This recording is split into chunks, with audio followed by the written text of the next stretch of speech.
Welcome to the start of Edith Rigelhof's journey.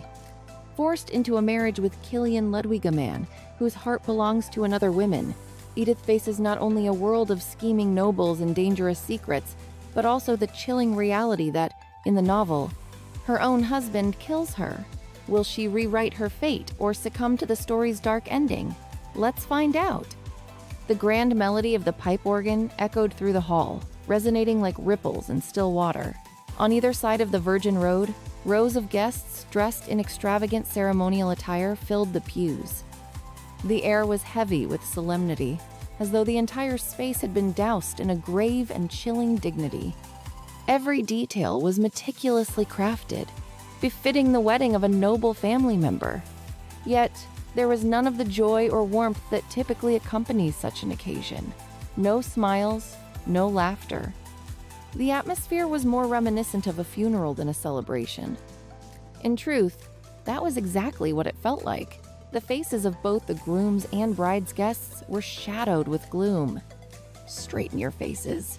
Am I the only one who knows how to hide their discomfort?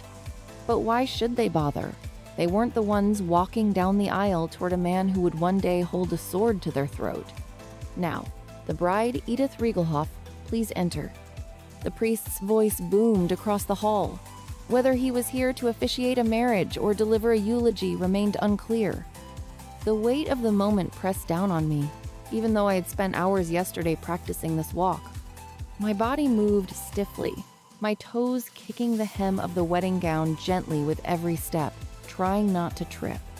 But the problem wasn't my footing, it was my dress. I could feel the chill of the guests' stares piercing through me, targeting one particular area, my chest. Sure, I knew I had a bit more to offer than most women, but this gown seemed designed to ensure no one missed it. It clung to my body in ways I'd never experienced before, revealing far more than I'd ever deemed appropriate. I couldn't help but wonder if something vital was missing from its design. Is this really what a bride is supposed to wear on her wedding day? Judging by the disdainful gazes of the guests mixed with a few far less decent looks, I wasn't the only one with reservations. Their eyes were filled with disdain, some with disgust, and others with unrestrained hunger. Slowly, I moved forward, step by step, approaching the man who would one day plunge a blade into my throat. Every movement felt like cutting through a heavy fog, suffocating and relentless. Unsurprisingly, he didn't even spare me a glance. To him, I was nothing more than a cursey calamity that had upended his life. At least I didn't fall. That's one small victory. I reached the altar and bent my knees slightly, bowing my head toward the priest. It was a shallow act of courtesy, but I needed a moment to steady my breath. The priest, indifferent to the palpable tension in the room, nodded and began the prayer. All things in this world praise you, our God, Hershin. Today, we bless these two people, brought together by fate, who will build a happy and warm family under your divine guidance. The words rang hollow. I couldn't imagine a future filled with warmth or happiness not with this man. The only thing I knew about him was that he loathed me. Someday, his blade would seal my fate. I couldn't predict when, but that certainty loomed over me like a storm cloud. How could anyone speak of happiness when the weight of death hung so heavily over this union? When I opened my eyes, I was already in the body of a woman doomed to marry in a week. How absurd this possession was there were. No warnings, no explanations, just an overwhelming sense of inevitability. And as if one disaster weren't enough, misery decided to bring friends. Suna! How many times have I told you not to mess this up? Wait, what? This was Senior Young-yoon. Before I could defend myself, the manager's sharp voice cut me off. Enough excuses. An Young-yoon, my so-called senior who had joined the company a year before me, had an uncanny knack for dumping all her mistakes on me. And today, she'd done it again. The messy Excel table she had clearly botched was now being paraded around as my failure. I'll fix it for her, manager. Suna is still learning how to use Excel. Young Yoon chimed in with a sugary, sweet voice, acting as though she were my savior. Manager Park sighed in exasperation and shot me a look that could curdle milk before disappearing back into his office. I stared at Young Yoon, bewildered, but she just sat down at her desk, calm as a pond, not even sparing me a glance. Unbelievable. How long is this fox going to live like that? Don't know. Hang in there, Choi Suna. You'll survive this. A coworker's message popped up on my screen, trying to cheer me up. It should have comforted me, but it didn't. Maybe it was because I'd seen her and Young Yoon laughing over coffee together at lunch earlier. A sour taste lingered in my mouth. I sighed, chalking up this miserable day to bad luck. Just another Friday in my unlucky life. At least I had plans to look forward to a date with my boyfriend after work, or so I thought, until his message came through. Baby, I've got a weekend shift. I have to work overtime again. Sorry, I'll make it up to you next week with something delicious. I slumped in my chair. Lately, it felt like we were always rescheduling. Sure, I was upset we wouldn't meet this weekend, but more than that, I felt bad for him. He'd been drowning in overtime work for weeks now. Or so I believed. If I hadn't decided to stop by Twenix Mall, the place we were supposed to meet, I wouldn't have seen him there. I wouldn't have seen him holding hands with another woman. I froze. My breath caught in my throat as I watched their backs moving further and further away. It wasn't until they vanished into the crowd that I finally found my voice, or rather, my anger. I pulled out my phone and sent a message. You said you were working overtime today. So, the woman I just saw holding hands with you must be your boss, right? Both of you looked like you were working very hard. Do me a favor. Keep working until your limbs give out, and don't bother contacting me ever again. Even after witnessing his betrayal with my own eyes, I didn't cry. My hands didn't shake. I didn't feel anger boiling in my chest. Strangely enough, there was only relief. Because deep down, I'd already been expecting this. He was too much for me. He was everything I wasn't sincere, kind, and refined. A man from a good family, with a stable job at a prominent company. He was moderately tall, good-looking, and effortlessly charming. Unlike me, who came from a poor background and worked tirelessly to hide it, he seemed perfectly at ease, even with a simple lifestyle. I was grateful for the way he treated me, but deep down, I couldn't silence the nagging thought, how long will this last? And as it turned out, the answer to that question was today. I tried to push the negativity aside as I walked home. My spirits lifted slightly as I thought about my upcoming paycheck. This weekend, I'll finally be able to buy all the novels I've been eyeing in my cart. The thought of losing myself in romantic fantasy worlds brought a small smile to my face. I loved reading those stories before bed, even if it meant waiting painfully for the free daily chapters. This weekend, I wouldn't have to wait. My salary would finally let me meet those fictional heroes in the latest chapters. With that, my steps felt lighter. For a moment, I believed the day was turning around. But I was wrong. What the hell are you doing? Hurry up, you useless bitch. I froze. Brother? My older brother stood at the door of my dingy apartment complex, leaning heavily against the wall. His reek of alcohol hit me before I even reached him. Give me all the money you have, he demanded. What? I don't have any money. You've got a card, don't you? Go pull some cash out, now. Are you gambling again? I asked, the disbelief and exhaustion clear in my voice. Oh, shut the hell up. Who do you think you are to lecture me? He spat, his voice loud enough to echo down the narrow stairwell. You're alive because of me. That line, the one he always used to justify everything. This excuse will haunt me until the day I die, won't it? 13 years ago, when I was a child battling leukemia, my brother had donated his bone marrow to save my life, and ever since, he'd made sure I never forgot it. There were nights when I lay awake, wondering if I would have been better off dying back then. At least, it would have spared me this endless cycle of guilt, debt, and abuse. My voice shook with anger as I snapped, I'm tired of this. Do you even realize how much money you've taken from me? Pay your own damn debts. What did you just say, you bitch? Before I could react, his hand struck my cheek, hard. The slap sent a blinding flash of light across my vision, and my ears rang with deafening silence. But what came next was worse. I felt weightless floating, falling. My body rolled violently down the stairs, each tumble sending shocks of pain through me until my head slammed into something hard. Oh, there were stairs behind me. The thought flitted through my mind just before everything went dark.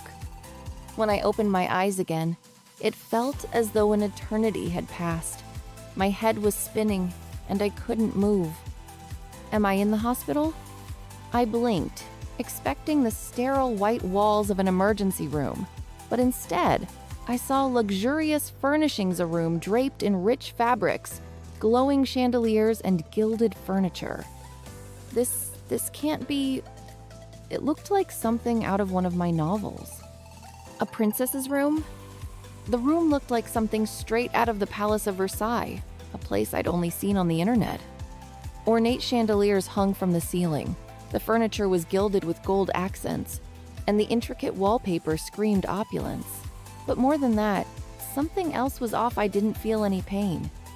My body, which should have been battered and bruised, felt unnervingly light. In fact, I felt better than I ever had. How? How long have I been out? I pushed myself up from the plush bed, my hands instinctively reaching for my head. That's when I felt a cascade of thick, reddish-brown hair spilling over my shoulders. I froze. My hair? That couldn't be right. My hair had been thinning for years because of leukemia, and I hadn't dyed it in forever. This healthy, lustrous mane couldn't possibly be mine. Just as panic began to creep in, a sharp knock on the door jolted me back to reality. My lady, it's me, Sophia. Sophia? May I enter? Before I could answer, the door swung open, and in walked a young woman with a stern expression, carrying a copper wash basin on a tray. Her attire was unmistakably a maid's uniform, not the cheap cosplay kind, but a real polished uniform that fit her perfectly. There's an order from the Lord for you to stop by his office once you're dressed. She placed the basin down and gestured for me to wash up. Without knowing what else to do, I let her guide me through a strange routine. My face was washed, my hair was combed, and soon I found myself in a stunning dress that hugged my body in all the right places. But as I turned to the mirror to check my appearance, a wave of confusion hit me. The reflection wasn't mine. "Who are you?" I stammered, my voice barely audible. The woman staring back at me was a complete stranger. She had radiant, reddish-brown hair, light brown eyes that sparkled with an edge of mischief, fair skin that glowed, and a striking figure. She was undeniably beautiful, but there was a sharpness in her gazia, fierceness that made her look like the kind of person who'd confidently demand a refund and win the argument every time. And then, like a floodgate bursting open, memories that weren't mine began to rush in. Fragments of a life, disjointed and unfamiliar, pieced themselves together. Edith Rigelhof, I whispered. The name clicked in my head like the final piece of a puzzle. It was impossible, absurd even, but I knew exactly who she was. The Villainess. Edith Rigelhof, the infamous antagonist from a romance novel I had finished reading just days ago. The book's title flashed in my mind. I refuse your obsession. No, this can't be happening. Did I really possess the body of the Villainess? I gripped the edge of the vanity. My knuckles, white as panic, coursed through me. Not the protagonist, not even a side character I'd woken up in the body of the Villainess. Worse still, I wasn't even the Villainess yet. I had possessed her life just before she became the infamous woman everyone despised. Sophia's voice cut through my spiraling thoughts. Please, wait in your room for now. I'll return once I have permission from the Lord for your visit. She left without waiting for my response, her tone blunt and efficient. I sat there, stunned, trying to calm my racing heart. I couldn't afford to panic, not now. I needed to focus, to figure out what this all meant. Closing my eyes, I forced myself to recall the story. The protagonist is Lizzie Sinclair, and the male lead is Cliff Ludwig, I muttered to myself, piecing the plot together. Lizzie Sinclair, the bright, innocent heroine who was as beautiful as the goddess of spring. But every protagonist has their tragic backstory, and Lizzie was no exception. She was the illegitimate child of Count Sinclair and his maid, though the Count had registered her name on his family's ledger for potential political advantage. Lizzie was treated cruelly by the Sinclair family. They bullied her relentlessly, seeing her as nothing more than an embarrassment. But fate had other plans. When the Duke and Duchess of Ludwig visited the Sinclair estate, they couldn't ignore Lizzie's plight. Her kindness and quiet strength moved them, and they took her under their wing. I pressed my palms against my temples as the memories solidified. I knew this story. I knew what was going to happen. And yet, the looming thought haunted me. If I didn't act fast, Edith Rigelhof would be remembered as the villainess who tried to ruin Lizzie's life. "No," I whispered fiercely. "Not this time. Not me." Lizzie's life took a turn for the better when she was taken in by the Ludwig family. From a mistreated, illegitimate child to a proper lady of a noble house, it was the ultimate rags-to-riches transformation. And that's where she meets them. Cliff and Killian Duke Ludwig's sons, the male leads. The brothers couldn't have been more different, yet they shared one undeniable similarity. They both fell hopelessly in love with Lizzie. From the moment they met her, their feelings bloomed, and they both fought silently to win her heart. But neither dared confess.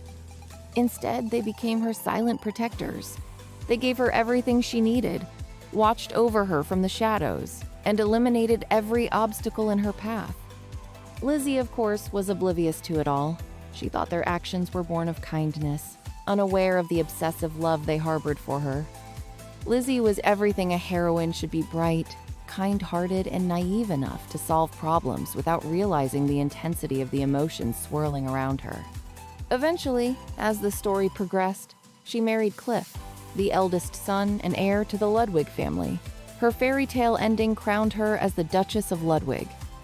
And the Sinclair family, who had once tormented her, was left groveling in regret as they faced their well-deserved punishment. It was a classic romance, predictable yet satisfying. But then there was Edith Rigelhof. Edith wasn't just one of Lizzie's enemies. She was the villainess. Isn't she the one who marries the second male lead in Volume 3 or 4? I muttered to myself, piecing the timeline together. That means there's only a week left until the wedding. Killian Ludwig, the second son, was the quintessential brooding male lead. He had loved Lizzie with a devotion as fierce as his elder brothers.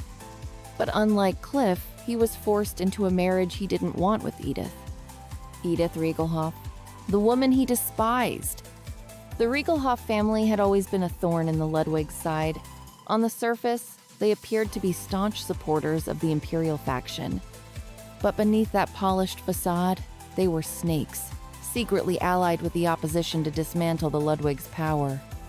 And Edith? She was the perfect pawn. Unlike Killian, who loathed the very idea of marrying her, Edith fell in love with him the moment she laid eyes on him. But her love wasn't pure, it was twisted, driven by jealousy and obsession. Her every action was aimed at one thing: eliminating Lizzie Sinclair. Edith used every resource at her disposal to torment Lizzie. She schemed, plotted, and conspired with her maid Sophia to steal vital documents and secrets from the Ludwig family. She was her father's spy, feeding him the intelligence he needed to strike at their enemies. But, like all villains, her downfall was inevitable. It was Lizzie who uncovered Edith's misdeeds. The heroine, pure and clever, exposed Edith's schemes and brought her to justice. In the end, Edith's crimes led to her death at Killian's hands. She and her family were executed, their name erased from noble society. Edith was just another insignificant, villainous, disposable obstacle in Lizzie's journey to happiness. But what struck me, even as I remembered the novel, was how utterly pitiful Edith's character was. She had it all, I murmured, thinking back. A beautiful face, a perfect body, a wealthy family, and every opportunity to live an amazing life. And yet, she threw it all away for a man who despised her. If it were me, I would have given up on him and lived a good life. But that wasn't Edith. That wasn't how her story went. She was the embodiment of self-destruction, a cautionary tale wrapped in beauty and wealth. And now, somehow, I was her. I'd always known that love could make people act irrationally, but it took me far too long to realize it myself because I was too busy worrying about survival.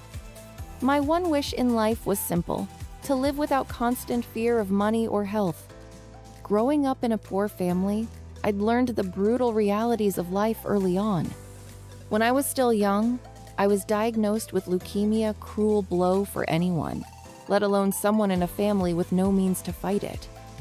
Though my brother's bone marrow transplant saved me and I was declared cured, my body bore the scars of years of chemotherapy and harsh medication. I wasn't healthy, I was merely surviving. But survival came at a cost. My brother, uneducated, jobless, and drowning in gambling, debt-soused his sacrifice as a weapon. He stole money from me, guilted me endlessly, and turned our household into chaos. My parents, too worn down by life, couldn't stop him. They didn't even try. For me, love wasn't a luxury. I barely made it through each day, precariously balancing on the lowest level of Maslow's hierarchy of needs. My physiological needs: food, shelter, health were shaky at best. Emotional connection, protection? That was why I had a boyfriend. He was a crutch, someone to lean on when I felt the walls closing in. And yet, I secretly hoped for more. Deep down, I yearned for someone like the male lead in my favorite romance novels, someone who would sweep me off my feet, shield me from the world, and make me feel safe. Of course, I knew that wasn't realistic. Men like that only existed in fiction. Still, I envied Edith more than Lizzie. Edith Rigelhof, the so-called villainess of I Refuse Your Obsession. She had everything I could only dream of: wealth, beauty, health, and status.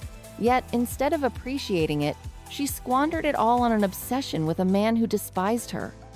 If I were her, I'd have walked away, I thought bitterly.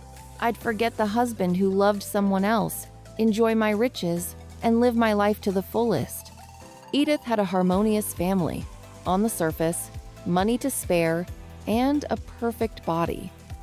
Yet she threw it all away, desperate to win the heart of her husband, Killian Ludwig, a man who would never love her. But now I was Edith. I blinked, disbelief flooding my thoughts. I've possessed Edith? The villain in a romance novel? It was absurd, but the evidence was undeniable. I was in her body. Her memories were slowly filtering into my mind. And most importantly, my wish had come true. No more illness, no more financial burdens. For the first time, I had strength, wealth, and opportunity. My initial panic melted into joy. Yes, this must be the price for my unfair death. Thank you, God. Though I hadn't yet recalled all of Edith's memories, the fragments I did have were better than nothing. They were enough to help me navigate this new reality. For instance, tonight, the Rigelhof and Ludwig families were gathering for a pre-wedding dinner. That's right, the wedding was in just 1 week. All right, I muttered to myself. I can handle this. I've read enough romance novels to know how to play this game. A knock on the door interrupted my thoughts. Sophia, Edith's maid, entered. Miss, the Count has given permission for you to visit him. I took a deep breath. All right, let's go. Guided by Edith's memories, I made my way to Count Rigelhof's office. The moment I stepped inside, the atmosphere turned icy. Good morning, Father, I said, forcing a polite smile. The word father felt strange on my tongue, but I was ready to play the part. If he wanted a perfect, obedient daughter, I could do that. But Count Rigelhof's response wasn't what I expected. Isn't it too late to call this morning? he said coldly, his sharp eyes scanning me as if searching for flaws. That gaze. I knew it all too well. It was the same look Manager Park used to give me at work, calculating, judgmental, and dismissive. Then, like a dam breaking, Edith's memories flooded my mind, and I finally understood the truth. Edith Rigelhof wasn't the spoiled, arrogant villainess everyone thought she was. Her confidence, her beauty, her flamboyant stylet was all a facade. The Rigelhofs had crafted her into a perfect doll to parade before society. Her extravagant dresses, her jeweled accessories, her haughty demeanor, it was all carefully curated to bolster the family's image. To outsiders, she was the proud, elegant daughter of a wealthy family. But behind closed doors, she was nothing more than a puppet. Count Rigelhof controlled every aspect of her life, emotionally and physically abusing her to keep her in line.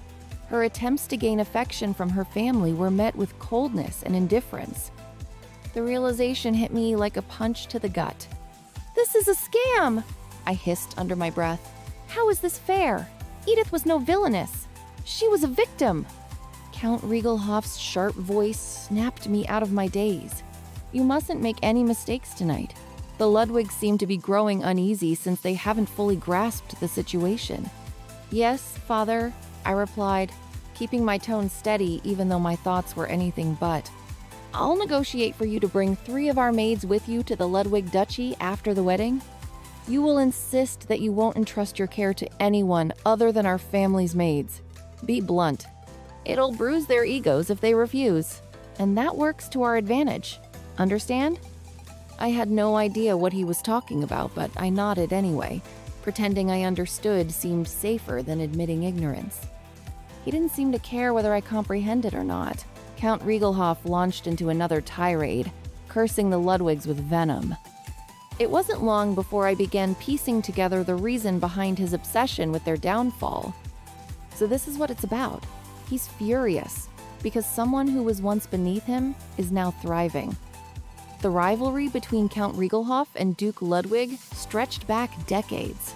As children, Duke Ludwig had been weaker, quieter, and, to the Count's mind, lesser in every way. But years later, Duke Ludwig had been awarded his title after earning a great victory in the war. To Count Rigelhof, this was a theft and honor that should have gone to the Rigelhof family, built on the back of his grandfather's achievements.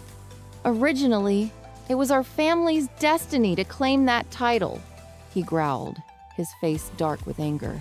"But those bastards stole it, and the Emperor, the fool, handed it over without a second thought." I barely suppressed a sigh. "Sure, keep telling yourself that. Whatever helps you sleep at night." What I couldn't understand was why I had to bear the brunt of his bitterness. According to Edith's memories, I was nothing more than a pawnson to marry Killian Ludwig, the second son, as a distraction. If anything went wrong, I'd be the first to lose my head. Why does my family always have to be like this, whether in my past life or this one? I felt tears prick the corners of my eyes, but forced them back. This wasn't a family that offered comfort or solace. Still, there was a glimmer of hope. In 1 week, I'd leave this house behind. Once in the Ludwig Duchy, the main setting of the novel, I could carve out a better life for myself. "I just need to avoid the mistakes Edith made in the original story," I whispered to myself, clenching my fists. "If I don't do anything evil, I can survive." With that resolve, I began preparing for the evening dinner. The Ludwig mansion was overwhelming, to say the least. I had thought Count Rigelhof's home was opulent, but this was something else entirely. The sheer size, the luxurious details, the grandeur, it all made me feel small. No wonder the Count is so bitter. The difference is staggering. It wasn't just the mansion, though. Duke Ludwig had undoubtedly gained more than just a house. Estates, gold, power, they all came with the title. But those were his concerns, not mine. What mattered to me was surviving the dinner without making any mistakes that might endanger me further. Count Rigelhof's negotiation plan made me uneasy. The maids he wanted to send with me weren't there for my protection. They were mercenary spies trained in theft and assassination. And Sophia, the maid who'd served me that morning, she was Count Rigelhof's most loyal dog, assigned to watch my every move. Even though she used honorifics with me, her position in the household far outranked mine. Edith's memories made it clear. Sophia was the one who had carried out most of Edith's evil deeds in the original story. Even if I don't bring her to the Ludwig Duchy, my life won't be significantly safer. Taking a slow, deep breath, I steadied myself and followed behind Count Rigelhof and Shane, my eldest brother, as we entered the grand dining room. Count Rigelhof, Mr. Shane Rigelhof, and Miss Edith Rigelhof have arrived, the butler announced. My heart raced as I stepped into the room. There they were, the Ludwigs, seated at the long table. For a moment, my breath caught. I can't believe I'm seeing them in person, the characters I only read about in the novel. There was Duke Axel Ludwig, his commanding presence filling the room, and next to him, Duchess Jocelyn Ludwig, elegant and poised. But my gaze was inevitably drawn to the figure further down the table. Cliff Ludwig. The male lead. My jaw nearly dropped. Cliff was every bit as handsome as I'd imagined, with his golden eyes and jet black hair. Even without a smile, his beauty was breathtaking, the kind that could make hearts race with just a glance. His muscular build was barely hidden beneath his perfectly tailored clothes, and I felt my cheeks heat just looking at him. He's the most handsome man I've ever seen. But then my gaze shifted to another figure. Killian Ludwig. He had the same striking golden eyes as his brother, but with a sharper edge, a brooding intensity that sent shivers down my spine. God, I thought, my heart skipping a beat. Cliff has officially been demoted to the second most handsome man I've ever seen. Suddenly, I understood why Edith had been so obsessed with Killian. Even though he's technically the enemy, with a face like that, it's hard not to lose my mind a little. Killian Ludwig. With his jet black hair and piercing gray eyes, he was the embodiment of a rebellious, untouchable aura. Every feature of his face seemed sculpted to perfection: his sharp nose, strong chin, and the cool, detached gaze that made it abundantly clear he wasn't pleased to be here. Unlike Cliff's approachable charm, Killian's beauty was dark and brooding, like a storm brewing just beneath the surface. It was the kind of face that didn't just catch your attention, it held it captive. His physique didn't help my situation either.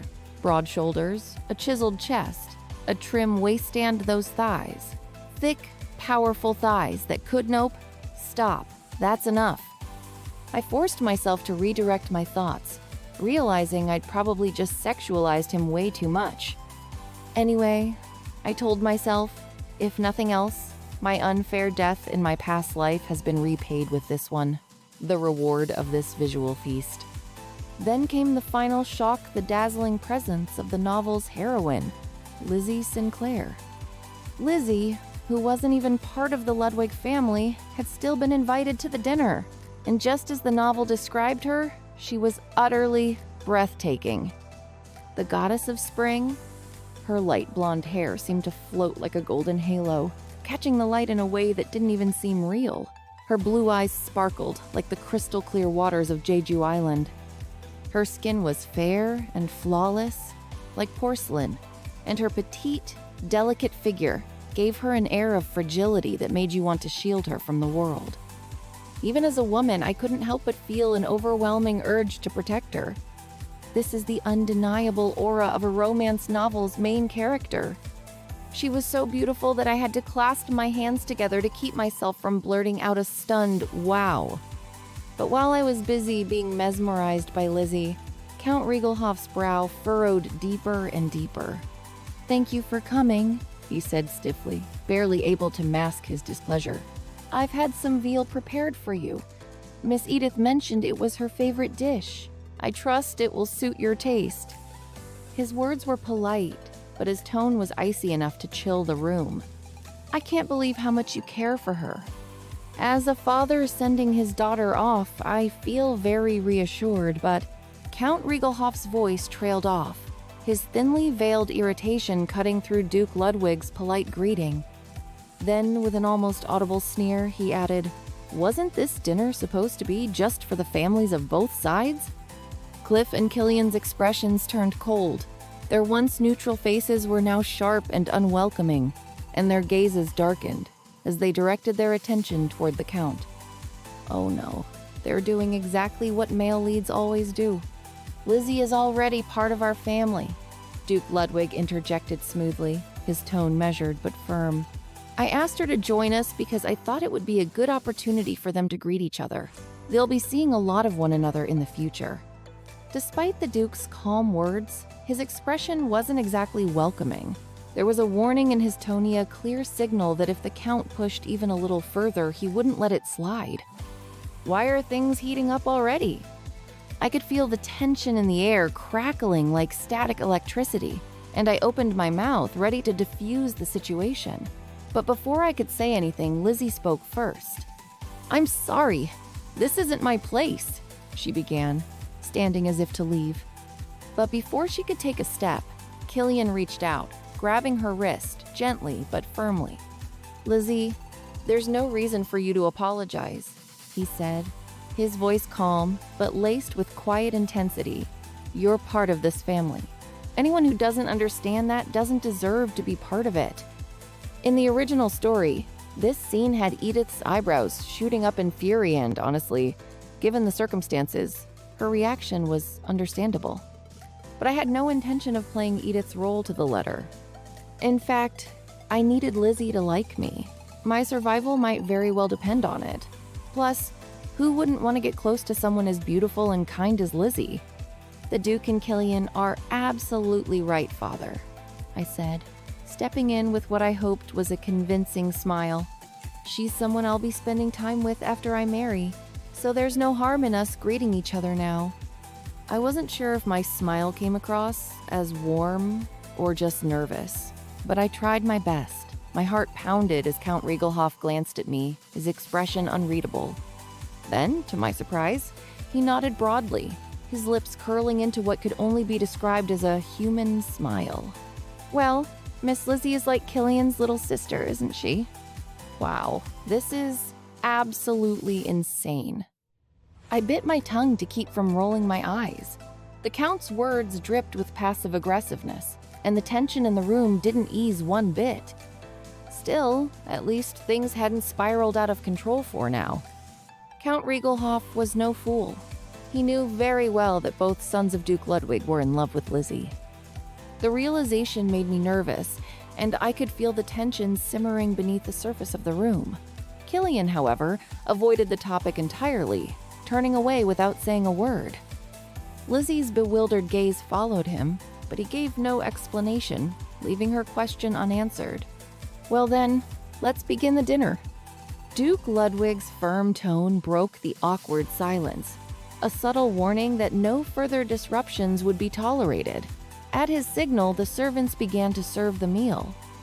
Long live the aristocracy of romance novels. All I had to do was sit still, and an array of the finest dishes, prepared by the best chefs, was placed before me. It felt surreal. I couldn't believe that I was in this world, living this life, even if it wasn't exactly ideal. Still, I couldn't let my guard down. I watched Count Rigelhof closely, worried he'd launch another veiled attack to bruise their pride. Surprisingly, he remained polite and charming, a smile perpetually fixed on his face. But I knew better. This was all a facade. Count Rigelhof was the kind of man who stabbed his prey in the back with a smile, waiting for the perfect moment to strike. And that moment came after our second glass of wine was poured. "By the way," Count Rigelhof began, his tone casual but calculated, "I have no doubt that the Duke and Duchess will take excellent care of our Edith. But no matter what, it's never easy for a parent to send their daughter away to be married." He turned to me with a sorrowful expression, his eyes glistening with feigned emotion. Then, as though this were a matter of deep concern, he turned back to Duke and Duchess Ludwig. The Duke's slight nod was almost imperceptible, but it was enough to say, "Here we go." The real purpose of this dinner is finally coming to light. I fully understand how you feel, Duke Ludwig replied evenly, his face unreadable. But rest assured, you have nothing to worry about. I will personally ensure she is well cared for and lacks nothing. Count Rigelhof chuckled, waving his hand dismissively, as though the Duke's reassurance was unnecessary. Oh, I wouldn't dream of troubling you with such a burden. It's just that Edith is so accustomed to her maids who have served her for years. I thought it might make her transition smoother if she were allowed to bring them with her to the Ludwig Duchy. And there it is. The crisis had arrived. My stomach clenched as I glanced at Duke Ludwig. He didn't answer immediately, his perceptive nature likely at war with his sense of diplomacy. His hesitation was subtle but telling. Of course, anyone in his position would be wary. Edith herself could be seen as a spy for the Rigelhofs, so the idea of allowing her father to plant more of his loyal servants' maids who were probably trained to spy, steal, or worse was downright absurd. I forced myself to sit still, my hands folded in my lap, as the room grew thick with unspoken tension. This was the moment. If Duke Ludwig refused outright, it would spark an open conflict. If he agreed, it would leave the Ludwigs vulnerable to Count Rigelhof's schemes. I took a deep, steadying breath. This was it. The game has begun. My family's maids are also quite skilled, Duke Ludwig said evenly. I'm confident they'll meet Miss Edith's standards. Ah, Count Rigelhof interjected with a feigned laugh. But surely the Duchess of Ludwig brought her own maids when she married, didn't she? The Duke hesitated, clearly not expecting the question. In many ways, Count Rigelhof had masterfully steered the conversation in his favor. In the original story, this was the point where Sophia, the loyal spy and henchwoman, was successfully sent along with Edith under the guise of ensuring her comfort. As expected, Count Rigelhof turned his attention back to me, his expression carefully crafted to appear both sorrowful and pleading. Dear Edith, he began, his voice heavy with exaggerated emotion. It seems the Duke of Ludwig doesn't wish for you to bring even a few of your maids. What should I do? His theatrics were enough to make my skin crawl. The way his expression seemed ready to crumple into tears was almost Oscar-worthy.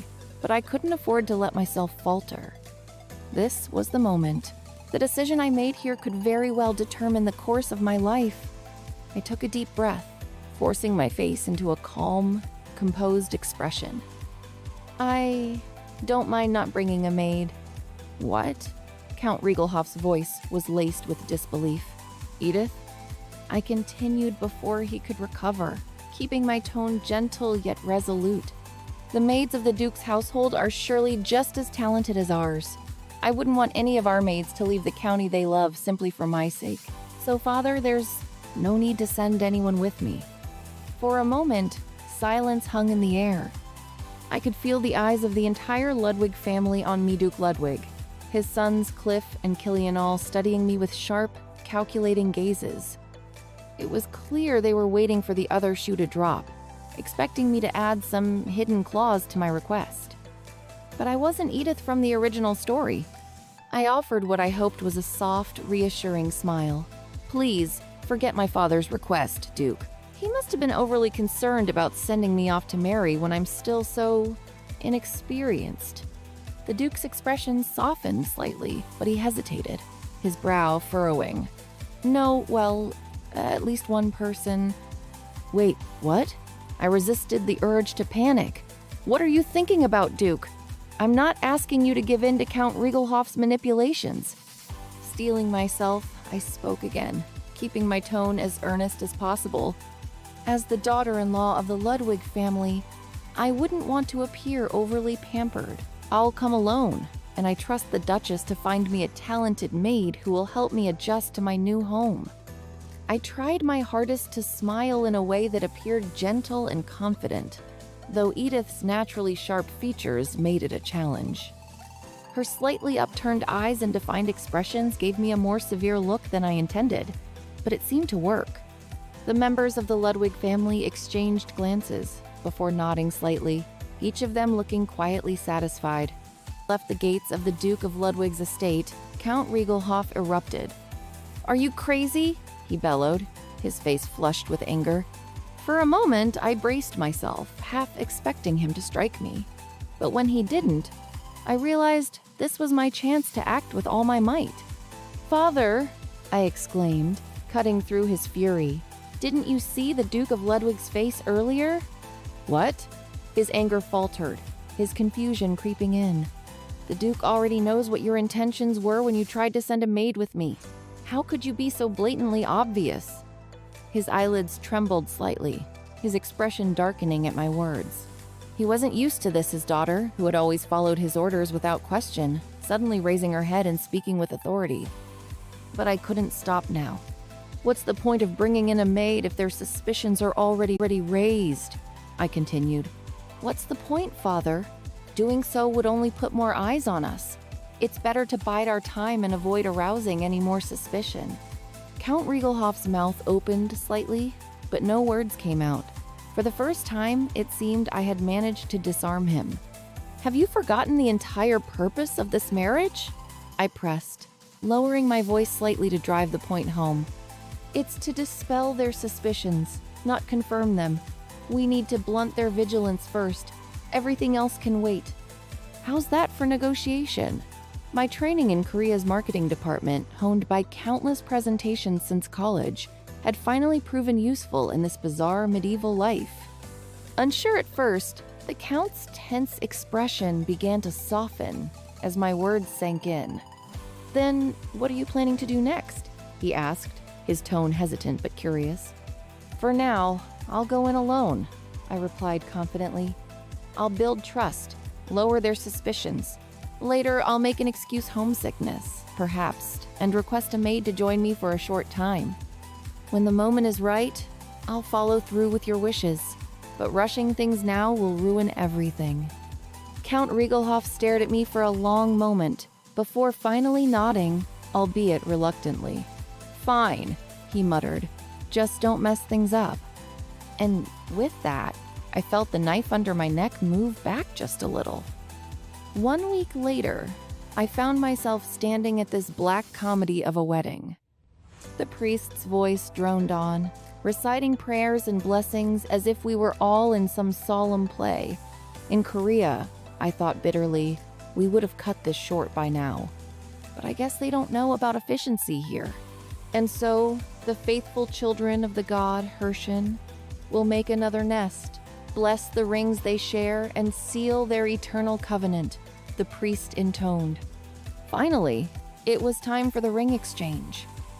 I turned toward Killian, as I had practiced countless times. Unlike me, who managed to turn lightly despite the uncomfortable dress, Killian moved slowly, almost begrudgingly. It was as though every step toward me was an act of supreme effort, and his reluctance was written all over his face. But, dear Lord, did he look good? His robes, tailored to perfection, exuded elegance and power. The dark fabric hugged his broad shoulders and slim waist, and for a moment, I forgot myself, my thoughts derailing into a quiet appreciation of just how unfairly attractive he was. I almost sighed aloud. "Killian, I get it. I know you don't want to be here, but can we just get this over with?" He glanced at me briefly, his face a mask of cool indifference, and for a fleeting moment, I saw the hint of the rebellious, brooding man I'd read about in the novel. My thoughts were quickly derailed by the ridiculous dress I was wearing so tight, so revealing that I couldn't move without worrying about a wardrobe malfunction. Focus. Just focus. This will all be over soon. I returned my gaze to Killian. "All right, Killian, let's get this done. I promise I won't make your life miserable if you just play along." I truly meant it when I hoped this uncomfortable and dreadful situation would pass quickly. The flower girl and boy approached, their tiny hands carrying the rings on a small cushion. They couldn't have been older than 7, their cheeks flushed with excitement at being part of such a grand ceremony. Their innocence was a stark contrast to the cold glares exchanged by the adults seated on either side of the room. each side bristling with unspoken hostility. The children's pure joy made me smile, their sweetness momentarily disarming me. But Killian quickly shattered the moment. He looked down at me with that icy stare, his gaze sharp enough to cut. Without a word, he picked up the bridle ring and slipped it onto my left ring finger. He didn't bother to support my hand or even graze my skin more than necessary. Wow, you really couldn't make it any clearer how much you hate this, could you? But it didn't stop there. Before I could pick up the groom's ring to return the gesture, Killian reached out and grabbed it himself. With the same dismissive air, he slid it onto his own finger and turned back toward the priest, his posture screaming done with this nonsense. I stood there, hand half extended, frozen in awkward disbelief. A ripple of quiet laughter came from the groom's side of the room, and I could feel the growing anger radiating from my family's side. While I wasn't okay with Killian's blatant disrespect, I knew better than to let it show. Reacting now would only make the situation worse. Instead, I leaned down, kissed the cheeks of the flower girl and boy, and turned to face the priest. Killian, of course, stood stiffly beside me, radiating cold disdain. Yeah, it's fine. Who needs men in their life anyway? If I had a healthy body, wealth, and a peaceful life, wasn't that enough? I'd survived an unfair death in my past life. I didn't need a man to complicate things now. If heaven punished me for wanting more, I'd consider myself warned. Enjoy your hobbies, eat well, relax, and live without worrying about beatings from your father or brother. That's the dream. And who knows, maybe I'd get lucky and enjoy a few nights with this handsome yet insufferable husband, using my status as an excuse. If not, I'd find a lover later. I made up my mind right then and there. Forget the row of romance. I'd live for the pan of this fantastical setting and enjoy it to the fullest. The reception ended sooner than I expected, its chilly atmosphere ensuring no one lingered to socialize. I never realized how thankful I should be that these two families don't get along, I thought with genuine relief. Lizzie, however, looked worried. She must have assumed I was upset, but I was anything but. The dress I had worn, the ridiculously low-cut, overly elaborate torture device had forced me to keep my back ramrod straight all day. My spine felt like it had been replaced with a brittle piece of wood, and my feet, squeezed into high heels, ached as though I'd walked barefoot over rocks. Just as I was on the verge of screaming about the inhumane conditions of this so-called beautiful wedding, Lizzie appeared at the Duchess's request. She offered to escort me to the bridal room herself. Once there, the waiting maid quickly removed my humiliatingly uncomfortable dress and helped me into a soft gown. I thought I was going to die before this story even started, I muttered to myself, finally allowing a sigh of relief. But just as I started to relax, Lizzie hesitated. "Do you have something to say, Miss Lizzie?" I asked, glancing at her with curiosity. Well, she wrung her hands nervously, as though unsure how to start. No matter how tired I was, I couldn't let this moment slip away. This was a golden opportunity to bond with the heroine, the star of the story and one of my best chances at survival. Rule 1 of surviving as a villainess in a romance novel: get close to the heroine. A kind and righteous heroine like Lizzie wouldn't push away a friendly approach. If I could earn her goodwill, I'd stand a much better chance of avoiding disaster. Yes, Lizzie, walk right into my trap. I let out an insidious mental laugh, feeling like one of those scheming characters who hid their motives behind a polite smile. But as Lizzie stood there, fidgeting and beautiful, I couldn't help but admire her. Her simple ivory gown was understated yet elegant, far more luxurious than anything I'd ever worn in my previous life. Even without jewelry or embellishments, she glowed, her natural beauty radiating in a way that made me feel like a gaudy showpiece in comparison. Lizzie was the picture of a chaste, shy bride, the kind that authors dream up to embody innocence and virtue. It's no wonder the author wrote her this way. She's the perfect heroine. Today, I apologize for Killian's rude behavior toward Miss Edith. I hope you don't hate him too much. Even though Killian appears cold and blunt on the outside, he's actually a deeply caring person. Wait, I know this scene. This was straight out of the original story. In the novel, Edith had been the one to start this conversation with Lizzie, but it had quickly spiraled into an argument. Lizzie had told Edith not to hate Killian, which had prompted Edith to explode in anger, accusing Lizzie of wearing a white dress to someone else's wedding and talking about Killian in front of his new wife. Honestly, I'd always sympathized with Edith while reading the scene. Sure, Lizzie's intentions were pure, but Edith had every right to feel hurt and defensive. However, now that I was the one living through it and armed with full knowledge of the original story, I wasn't about to follow the same script. I fully understand, I said with a calm smile. Killian was forced into a marriage he didn't want, and it's understandable that he might be upset, but that doesn't mean I hate him. After all, he's my husband now. Lizzie blinked, clearly taken aback by my unexpectedly mature response. Slowly, her expression softened, and her lips curled into a bright smile. Miss Edith, you're so mature and sweet, she exclaimed, her eyes sparkling with admiration. Oh, Miss Lizzie, you're far too kind, I replied with sincerity. And the dress you're wearing today suits you perfectly. No, actually, I think it's your beauty that makes the dress look even better. I wasn't exaggerating either. Lizzie was so stunning, her delicate features glowing like a painting brought to life. She's so beautiful. I just want to pinch those soft cheeks. For a fleeting moment, I imagined stealing Lizzie away from Cliff. Leave that handsome male lead and live with me, Lizzie. This sister will take much better care of you.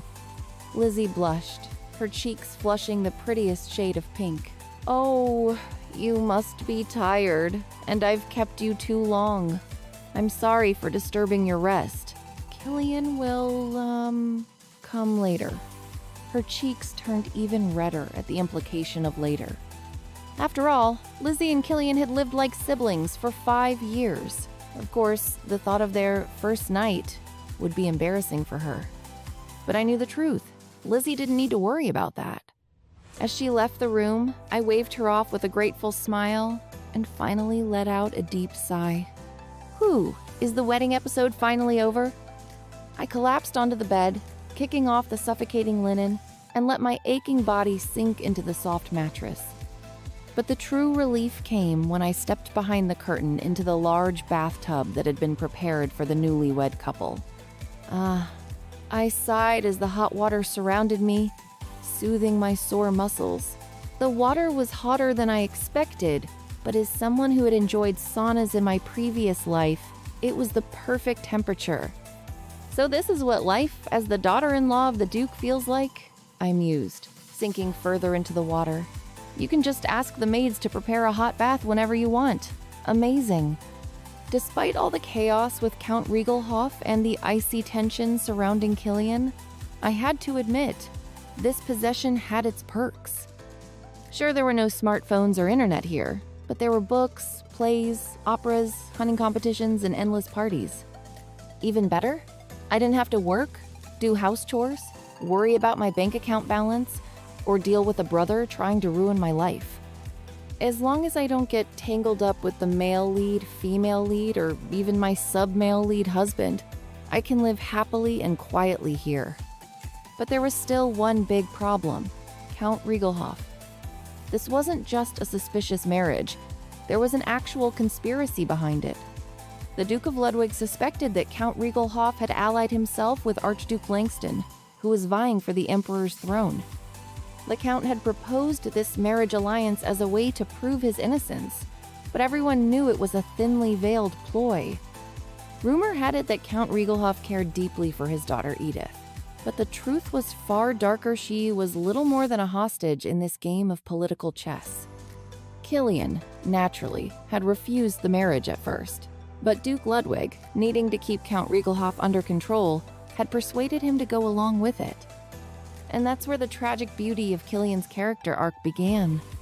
"I love you, Lizzie," Killian had said in the novel, his voice filled with raw emotion. I'll be another woman's husband for the sake of a piece of paper, but my soul will always crave you. Killian, locked in a dark room, shedding silent tears over his lost love. It was one of the most heart-wrenching moments in the story. The comment section of that episode had been chaotic readers couldn't stop gushing about Killian's devotion, with some even demanding a harem ending for Lizzie. But despite his heartbreak, Killian had obeyed his family. The interests of the Ludwig family came first, even at the cost of his own happiness. That's the tragedy of the sub-male lead, I muttered, sinking deeper into the bath. On the surface, Killian seemed colder and more obsessed with Lizzie. But in reality, it was Cliff, the seemingly softer, friendlier brother who was far more unhinged. Looks really can be deceiving, I thought with a wry smile. Maybe he left Lizzie before things got too complicated? I thought vaguely, letting my mind drift. Whatever. I don't care anymore. I just want to rest. I leaned back into the bathtub, letting the warm water ease the tension in my body.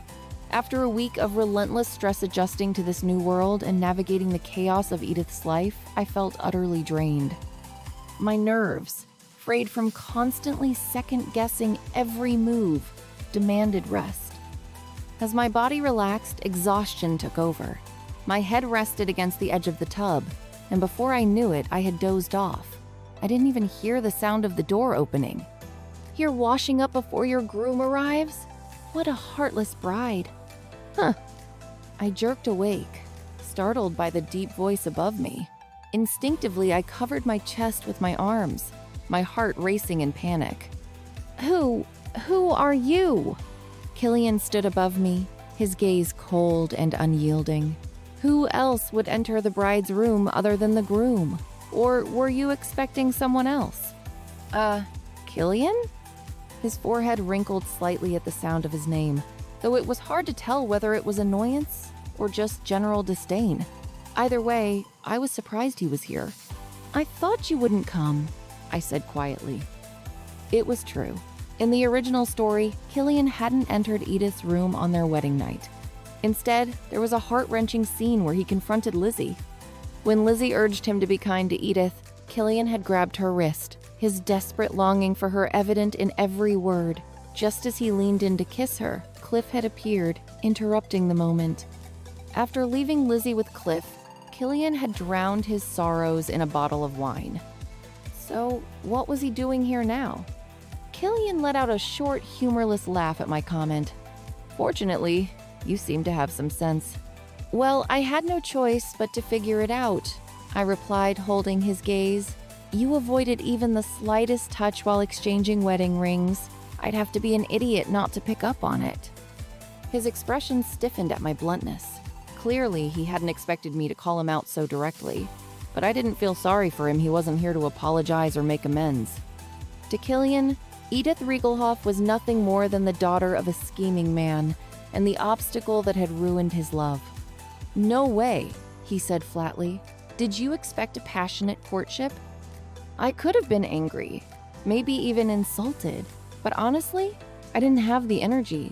I was tired, sleepy, and just wanted this day to end. Besides, who could stay mad at that face? I exhaled softly, forcing my voice into a calm, gentle tone. I wasn't expecting anything like that. I know you didn't even want to come here tonight. I was simply stating the obvious. So, are you planning to stay here tonight? Killian's eyes narrowed, his displeasure evident. Without a word, he turned and walked away. Why did you come here in the first place? I stared after him, unsure if this was a deviation from the original story, or if it had always played out this way. Either way, I didn't have the energy to care right now. Sighing, I stepped out of the now lukewarm bath and dried myself off. My only priority was sinking into the soft, fluffy bed waiting for me. Meanwhile, on the balcony bathed in moonlight, Killian stood frozen, gazing at Lizzie. She hadn't moved since he'd left her, the ivory dress she wore glowing ethereally under the pale light.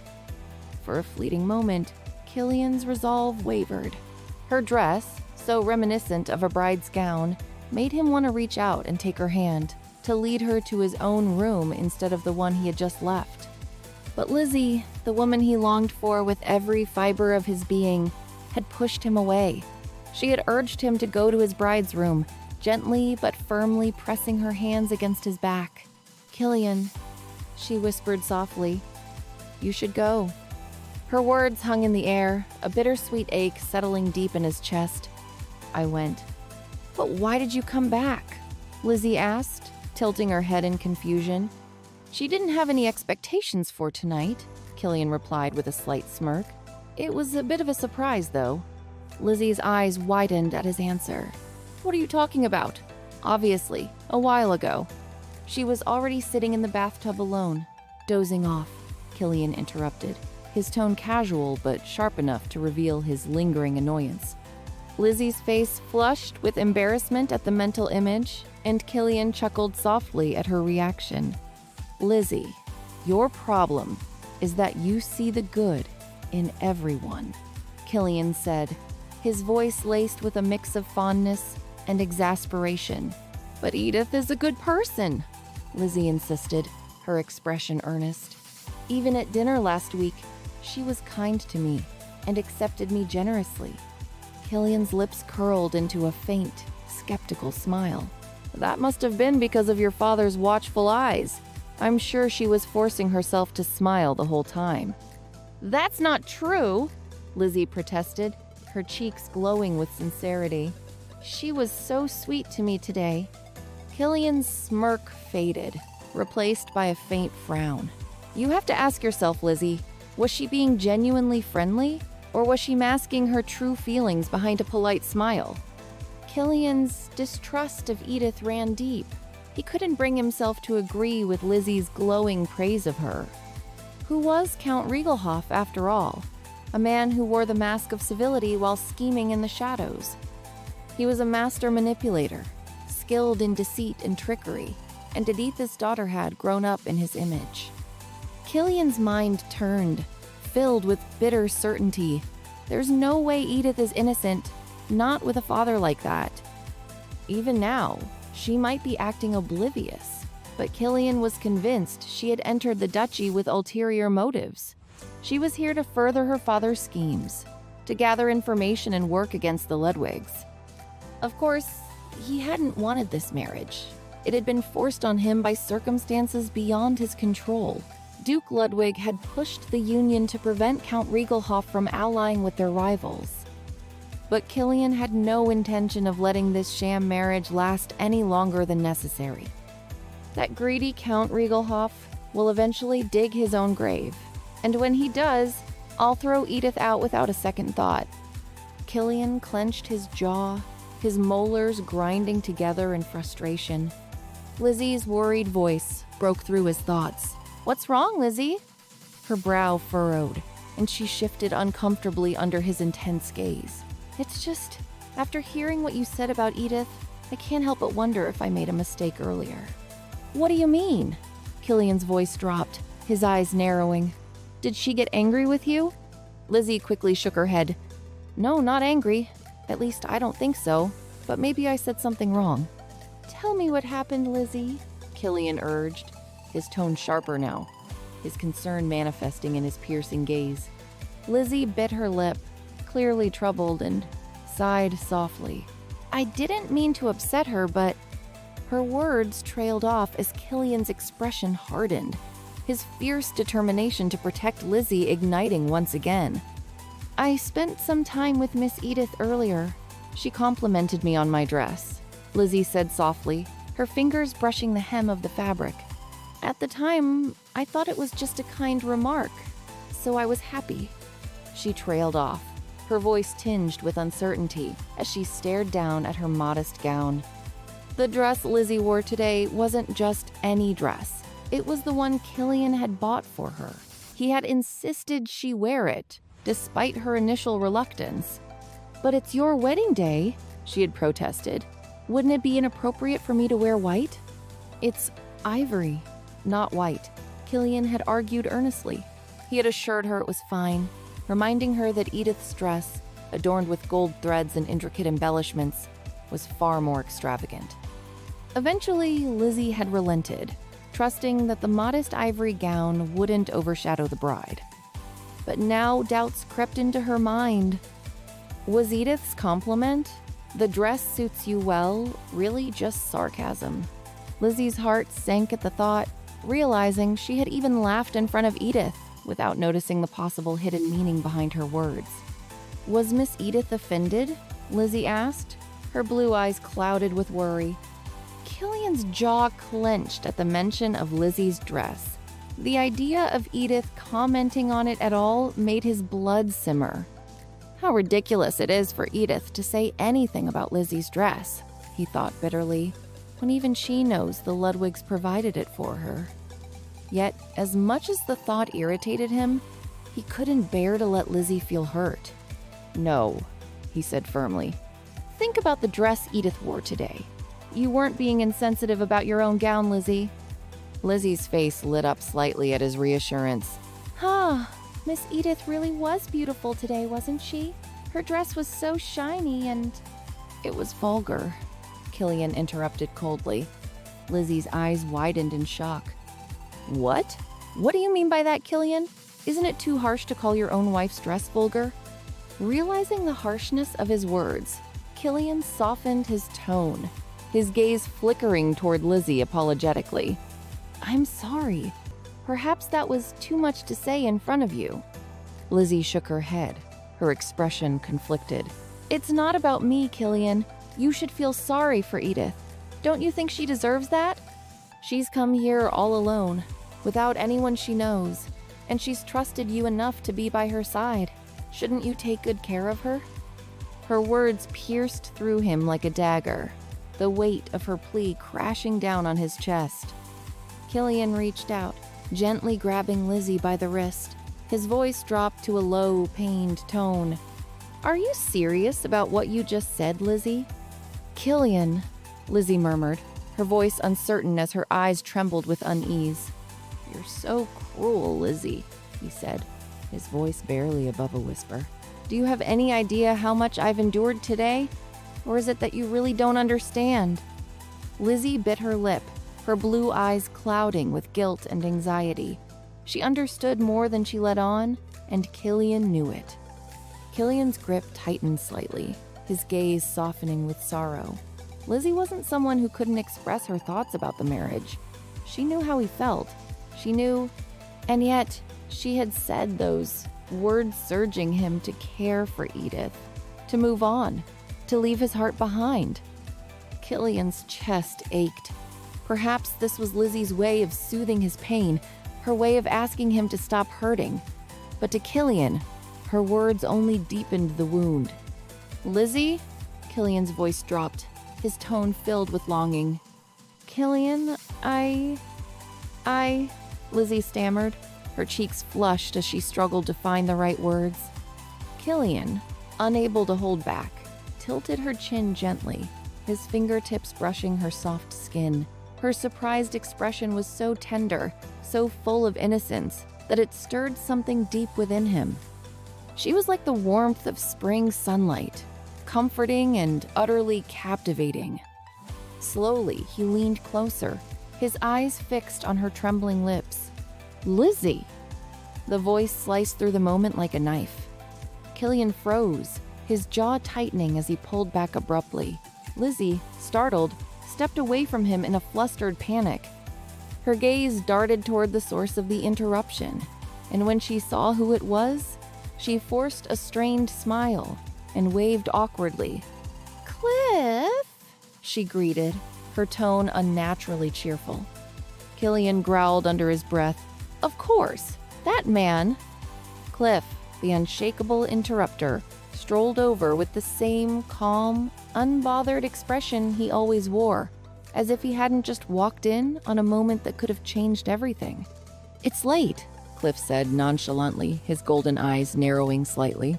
"I noticed you weren't in your room, Killian, but why are you out here? You left the bride alone?" Killian's eyes burned with frustration. "If you feel so sorry for her, go comfort her yourself." Cliff's lips twitched into a faint smirk. "I'd rather not create a scandal about coveting my brother's wife." Killian clenched his fists, his fury barely contained. Cliff's composed tone only fueled the fire, but Killian knew better than to take the bait. If a rumor spread that the Ludwig brothers had fought over Lizzie on Killian's wedding night, no less it would only hurt her further. Lizzie, who was already burdened with damaging rumors, didn't deserve that. Swallowing his anger, Killian turned away. Every step felt like a knife twisting in his chest, but he wouldn't let himself linger. He wouldn't make things harder for Lizzie. That night, alone in his room, Killian poured himself a drink. The bitterness of the alcohol was a poor remedy for the ache in his heart, but he drank anyway. He drank until the sharp edges of his thoughts dulled, and the ache in his chest felt bearable enough to let him sleep. Unlike Killian, I had planned to sleep until the sun was high in the sky. But my eyes opened naturally, as if the internal alarm clock of a former office worker trained to wake at 6 a.m. was still alive and well. I'm tired, huh? I blinked in surprise. Contrary to my expectations, my body wasn't aching or sore from the long, exhausting day before. In fact, I felt great. Wow, this must be the stamina of a healthy 22-year-old person. Even at 22, I'd never felt this good. My previous life had been plagued with illnesses and stress, but now I was brimming with energy. It's amazing. It's really amazing. Feeling strong and well-rested, my perspective immediately shifted to optimism. There was truth to the saying, a healthy body makes for a healthy mind. If I play my cards right, maybe I can live as a beloved daughter-in-law in this family, I thought, grinning to myself. Sure, my husband was crazy about another woman, but my in-laws were a different story. I didn't care if it wasn't a real family bond. If I could win their favor and feel a shred of parental affection, I'd take it. Right. Let's greet them first. It might have felt a bit old-fashioned, but greeting your in-laws first thing in the morning after the wedding seemed like a universally good idea. No parents-in-law would dislike a polite and proactive daughter-in-law, right? Besides, one of the top survival rules for a villainess in a romance novel was to win over the supporting characters. Excitedly, I jumped out of bed and started getting ready, but then I froze mid-step. Wait, should I, put some blood on the bed? In romance novels, noble couples often inspected the bedding from their wedding night, searching for bloodstains as proof of consummation. Only then would the marriage be officially recognized. For a fleeting moment, I entertained the idea, but I quickly shook my head. If I pulled a stunt like that on my own terms, Killian would probably lose it. After all, he was a man determined to preserve his virginity for Lizzie. A handsome virgin. Sure, it's noble, but isn't it a bit much for even a sub-male lead to cling to his virginity so desperately? I couldn't help but wonder about the original Killian. Did he remain a virgin until his death? Still pining for Lizzie, even when she didn't choose him? A wave of sympathy washed over me. Poor Killian, I thought, mourning him in my heart as I reached for the rope by the bed. The moment I pulled it, summoning a maid, I chuckled to myself. Wow, I'm actually living the pulling the rope life I've only read about. Good morning, miss, a maid greeted as she entered the room with a polite bow. Good morning. I'd like to wash my face and get dressed, I replied. Yes, I'll bring water for you shortly. The maid, avoiding eye contact, kept her head bowed and moved with such silent efficiency that she was gone before I could say another word. Miss, huh? No matter how many times I hear it, it's still strange. Even though I was now married, I was still addressed as Miss. It was because being called Mrs. Ludwig might confuse me with the Duchess. It seemed that until Killian was granted a portion of the duchy's estate and a title of his own, I'd remain just Miss Edith. The original Edith never even lived long enough to hear her husband's voice properly. Taking a deep breath, I resolved not to follow in her footsteps. With the maid's help, I tried to transform myself into a true Duchess-in-law, but there was one glaring problem: the dresses. The wardrobe sent by the Rigelhof family was filled with colorful, gaudy gowns, each one cut low enough to leave little to the imagination. I sighed as I sorted through them. "What's your name again?" I asked, turning to the maid. "It's Anna, miss," she replied softly. "All right, Anna, take this dress and ask the seamstresses to make it more modest, cover the chest area in a natural way, and remove some of the fancier decorations. Quickly, please." "Yes, miss." Anna took the dress without question, hurrying off to carry out my instructions.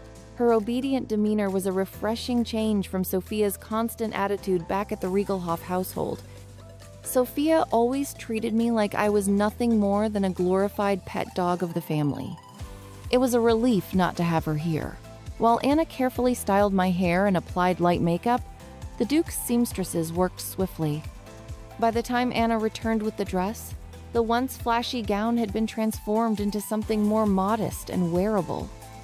The deep neckline was now covered with elegant frills, making it look as though the alterations had been part of the original design. They're so efficient. I need to get the rest of these gaudy dresses altered too. I glanced at the pile of Edith's other dresses with a sigh. Each one was louder and more ostentatious than the last.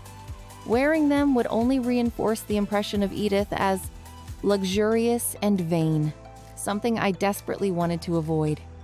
For now, greetings came first. I put on the newly altered dress, feeling much more comfortable in its understated elegance, and sent Anna ahead to announce my visit to the Duke and Duchess. Fortunately, they didn't refuse my request. "You can go right now, miss," Anna said upon her return. "All right. How do I look?" I asked, trying to hide my nervousness. "You look beautiful," Anna said, her voice neutral. Even an AI would sound more convincing, I thought, with a faint smile. The people in this house are probably under orders to be cautious around me. Still, I decided to take her words at face value. "If you say so, then I'll believe it. Please guide me to the Duke and Duchess." "Yes, miss." Straightening my back and putting on a slight, polite smile, I followed Anna down the hall. I walked carefully, determined to appear neither arrogant nor overly humble. The hallway felt endless, each step echoing faintly as we approached the small drawing room adjacent to the Duchess's bedroom. "All right," I thought, taking a deep breath as we stopped outside the doors. "First impressions matter. Let's do this." And so, Edith takes her first steps toward fitting into the Ludwig family. With her newly adjusted dress and a determination to make a good impression, she prepares to meet the Duke and Duchess. But will her efforts to adapt be enough to win their favor? Or will the shadows of her family's schemes make it impossible for her to find peace in her new life? And how will Killian's conflicted heart shape their future? Stay tuned for the next part of the story, where alliances are tested, secrets begin to unravel, and Edith's journey takes unexpected turns. Don't forget to like, comment, and follow to catch the next episode.